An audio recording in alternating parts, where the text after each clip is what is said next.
Hi, I'm Chelly Wood and this is my tiny sewing room where I make doll clothes sewing videos.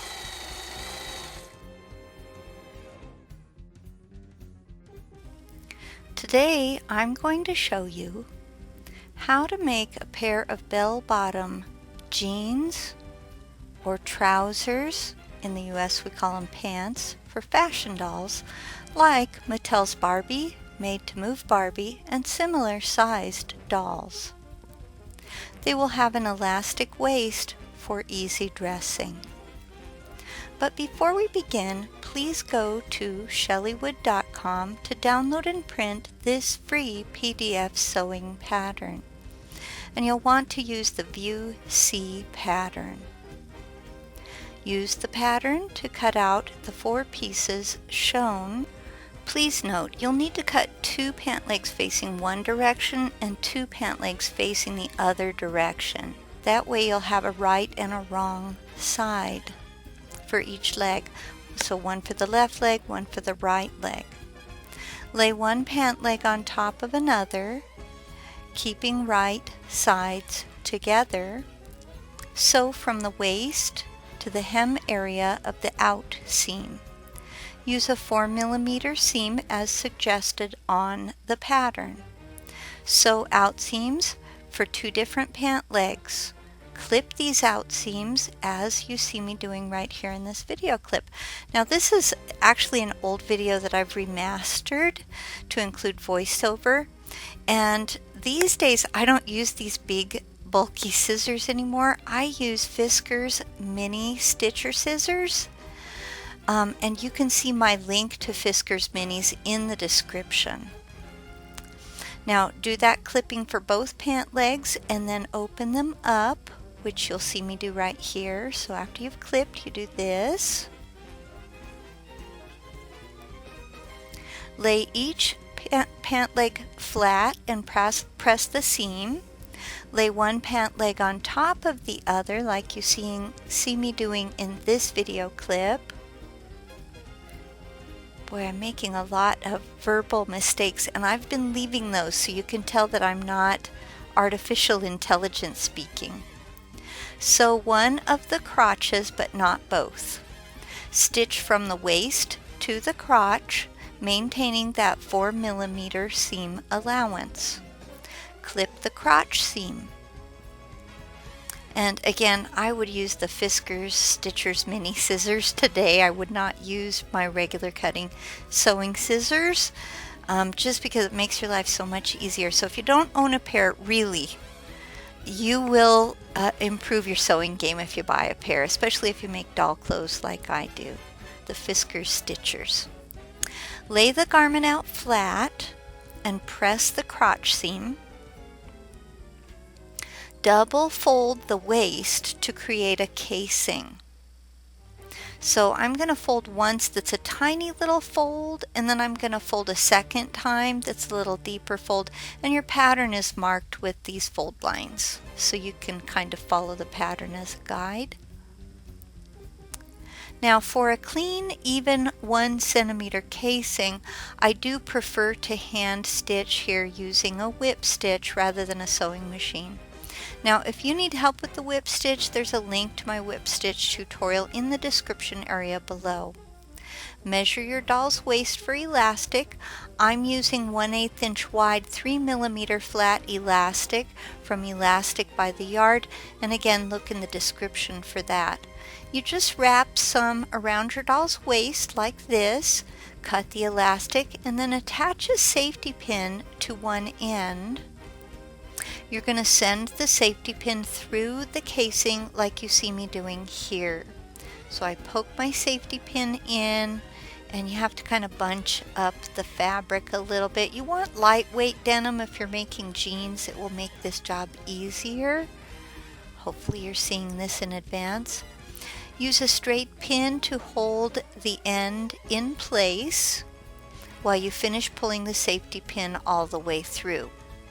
Okay, so you've got a straight pin holding your elastic in place. You need to make sure that straight pin goes through the elastic, and then you finish pushing the safety pin all the way to the other end. And when you pull that safety pin out, again, you're going to stick a straight pin through the end of the elastic, just like you did on the other side. So hold the elastic in place with another straight pin at the other end. Carefully baste the elastic in place at each end and fold the pants in half like you see me doing right here. Okay, so it's important to make sure when you baste that your needle and thread go all the way through the elastic. Just a little tip. Sew from the waist down to the crotch, all the way down. It's important to make sure your needle penetrates the elastic as you sew the elastic at the top. Maintain your 4mm seam allowance in the crotch and waist. Separate the legs and hem only one of them. Okay, so here are my pants or jeans. I've separated one pant leg, I fold it once, and then I fold it a second time to create a hem there. Now to make sure they fit your Barbie, use a 4mm double fold hem. Okay, and here I am whip stitching. I really like the whip stitch for hemming. You can use a sewing machine. I just like to really have control of how wide that hem is. Fold the garment as shown here.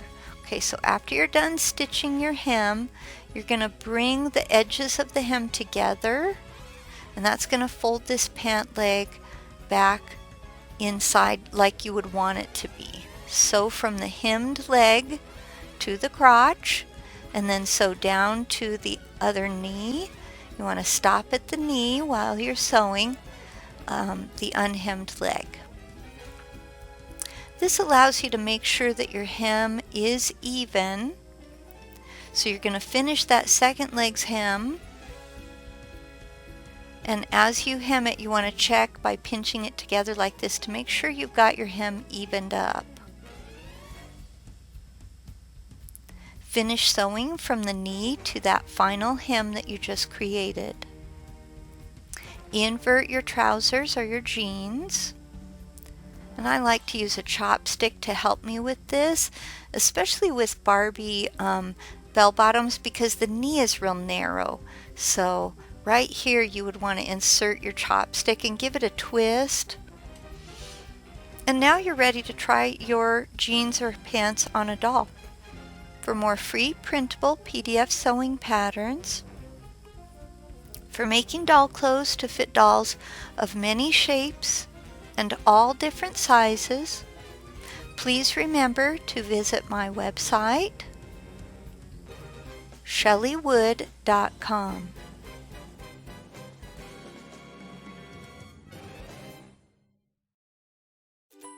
What if there was an easy way to take a big doll pattern and resize it to fit a little doll, or vice versa?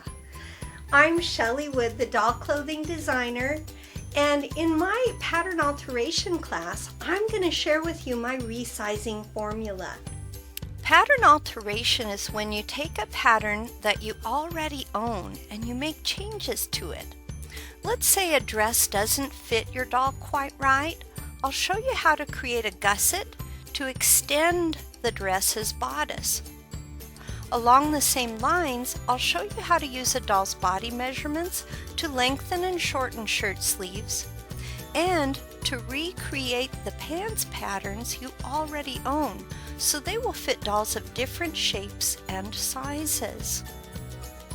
Following my instructions, you'll learn how to reshape dresses and skirts, making them fuller or less full depending on the look you're going for. With this collection of more than 40 videos, you'll use my measurement guide and dozens of tips and tricks to create a full wardrobe for the doll or dolls of your choice. I invite you to join me. We are going to have so much fun.